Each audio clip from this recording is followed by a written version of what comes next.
የቡዳን መንፈስ ከላያችን ላይ ለማስወገድ ምን ማድረግ እንዳለብን 3 ነጥብ ብቻ አስቀምጬ እንለያይ። አንደኛ የቡዳ መንፈስ መጀመሪያ መኖርና ለመኖር ማረጋገጥ አለብኝ ስትሉ ምልክቱ ምንድነው?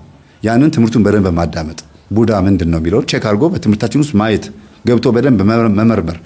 ቡዳ ምን ላይ ነው የሚቀመጠው? አይን ላይ ነው? ፊት ላይ ነው የሚቀመጠው? ምን የጎዳብኝ? ምን ያበላሸብኝ?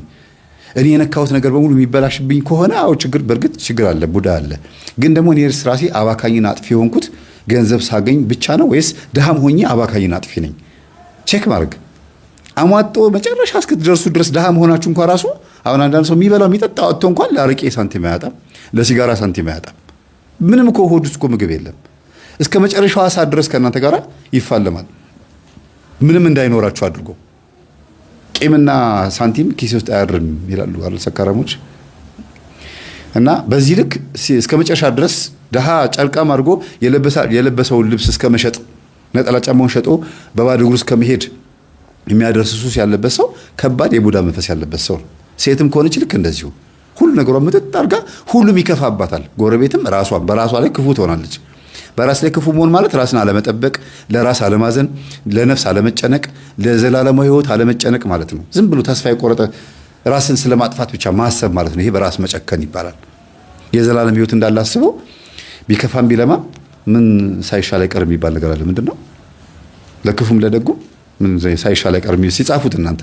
ስለዚህ መንግስተ ሰማያትም ገነትም ቢኖርም ባይኖርም ሲኦልም ቢኖርም ባይኖርም ግን ደግ ሆኖ መኖር፣ ጾሞ ጸልዮ ሰግዶ ለአይምሮና ለህሊና ታማኝ ሆኖ መኖር ይሻላል። ቢኖርም ባይኖርም ስላችሁ እንደው የለም ብላችሁ የምታስቡ ከሆነ ኤቲስትነት ካለባችሁ ማለት ነው። መልካም ሰው ሆኖ ማለፍ እኮ ጥሩ ነው። ስምን ከመቃብር በላይ ስለሆነ ማለት ነው። ተዝረክርኮ መሞት መረሳት ነው።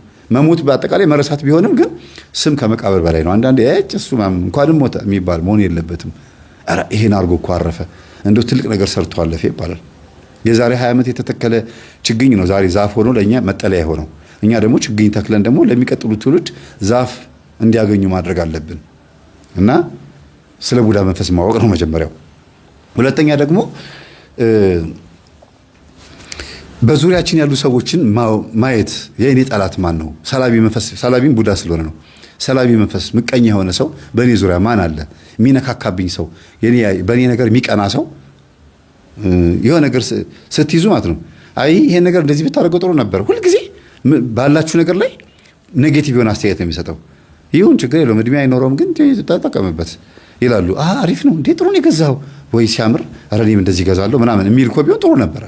አንዳንዴ ጥሩ ቅናት ነው እኔም እገዛለሁ ማለት። ግን ያደረጋችሁት ነገር በሙሉ አይጥመውም። ሁሌ ባደረጋችሁት ነገር ላይ ኦፖዝ የሆነ አስተያየት ነው የሚሰጠው። ይሄ ምቀኝነት ነው። የራሱን ኢጎ ሰው ላይ ያንጸባርቃል። ሳያውቀው ግን ቡዳ መንፈስ የሚያስተላልፈው ማለት ነው። ሶስተኛ ደግሞ እንዲህ አይነት ሰው መኖሮቹን ቼክ አድርጉ ነው ይሄ። ሶስተኛ ላይ ግን ተሰብስቦና ተጠንቅቆ መኖር፣ ቡዳ መንፈስ መኖሩን ማወቅ ትችላላችሁ። እቤት ስትቀመጡ ቤት ድረስ አንኳኩቶ ይመጣሉ የቡዳ መንፈስ ያለባችሁ። የት ጠፍተሽ ነው? በእርግጥ የሚያስቡላችሁ ሰዎች ሊመጡ ይችላሉ። ግን በተደጋጋሚ ምን እንደምትበሉ ምን እንደምትጠጡ ቤታችሁ ውስጥ ያለውን ጓዳ ጎድጓዳ ምናምን ቡና ለመጠጣትም በምንም ውሏቸው ሴቶች በተለይ እንደዚህ ቤት ውስጥ በሰፈር በምትውሉበት ሰዓት እንዴት ናችሁ ቡና የለም እንዴ ብለው በየቀኑ ይመጣሉ። በየእንትኑ የምትበሉትን ስንዴ ስንት እንዳስፈጫችሁ ጤፉ ምኑ ሁሉ ነገር ኢንፎርሜሽን ማወቅ ይፈልጋሉ። መረጃው የእናንተ ቤት መረጃ እንዲኖራቸው ይፈልጋሉ። ከዛስ ምንም ባያደርጉም እንኳን ቡዳው ይበላዋል። ከዛ በኋላ የተመናመነ ከዛስ እናንተ አበድሩኝ እንድትሏቸው ይፈልጋሉ። ከነሱ ቤት እናንተም እህል እንድትበደሩና አለሁኝ አይነት ነገር ከዛ ቤት እኔም ስላበደርኳት ቤት ሁል ጊዜ እገኛለሁ የማለት ነገር እና የቡዳ መንፈስ ሳያስቡትም አስበውትም በዙሪያቸው ያሉ ሰዎች ላይ ቼክ ማድረግ ያስፈልጋል።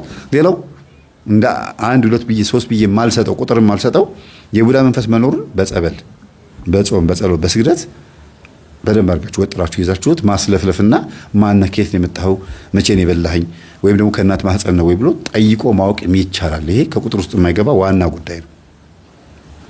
ይሄን ይመስላል። እህታችን እንግዲህ ጥሩ የትዳር ዘመን እንዲኖርሽ ተስፋ አደርጋለሁ። እጮኛ ጓደኛ ይዣለሁ እያለች ነው። ጊዜ ያሳካልሽ። ጥሩ ነው። ይሄ ቤተሰብ እንዲታረቅ ምክንያት ይሆንሽ አንቺ ብትሆኝም ግን የበለጠ የእናትሽ ግልጽነትና የዋህነት እንደሆነ ነው የምረዳውና እኚህ ሴትዮ እቺ እናት አሁን እንኳን ሊፕስቲክ ልትቀባ ምን ልትል የምትለብሰው ቀሚስ ማጠቃላይ የምታደርገው ነገር ለሰፈር ሰው ትንግርት ነው፣ እንቆቅልሽ ነው የሆነው። ውሽማ የተባለው ሰውዬ ያ ሚስቱ የሞተችበት ሰውዬ እንኳን አንገቱን ደፍቶ ወደ ቤቱ እስኪገባ ድረስ ነው የዘጋችሁ ማለት ነው። እና በዚህ ልክ ሰው በጣም በጣም በጣም ለውጥ ያመጣል እና ተስፋ አትቁረጡ። የማይለወጥ ነገር የለም። ሽባን እስከ ማዳን የደረሰችው ወይም ደግሞ በዚህ ልክ እምነቷ ጠንካራ የሆነው እግዚአብሔር ጸሎቷን እንደሰማላት ምልክት ነው የሰጣት። ከሷ ጋር እንደሆነ ማሳያ ነው። ይምረኝ ይሆን ስትል አዎ እምርሻለሁ ሲል ምልክት ሲያሳያት በልጁ ላይ ያሳያት ማለት ነው። ስለነበረ ሰዓት ሁሉ አምላካችን ስም የተመሰገነ ይሁን። ሰላም ነው።